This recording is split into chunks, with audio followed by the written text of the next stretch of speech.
की पंक्तियां हैं। बोलता कम जो देखता ज़्यादा, आँख उसकी जुबान होती है। यहाँ पर कवि कहते हैं कि हमारे आसपास कुछ लोग ऐसे होते हैं जो कम बोलते हैं लेकिन देखते ज़्यादा हैं, अर्थात वे अपना काम करके दिखाते हैं।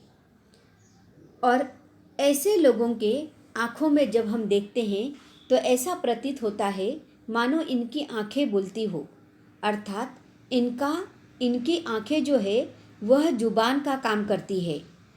वे बोलते कम है लेकिन काम अधिक करते हैं। उसके आगे की पंक्तियां हैं। बस हथेली ही हमारी हमको धूप में साइबान होती है।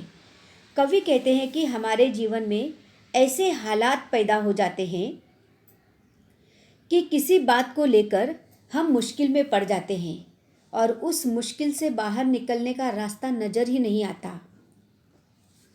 उस वक्त यहाँ पर उदाहरण देते हुए कवि कहते हैं कि मान लो कोई पथिक है और रास्ते में बहुत कड़ी धूप है।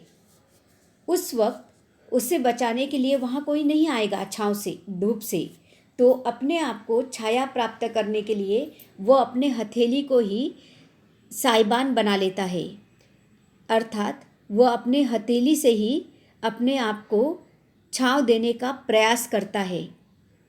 इसका अर्थ है बच्चों, मुश्किल परिस्थिति में मनुष्य को स्वयं ही बाहर निकलने का रास्ता ढूंढना पड़ता है। आगे की पंक्तियां है।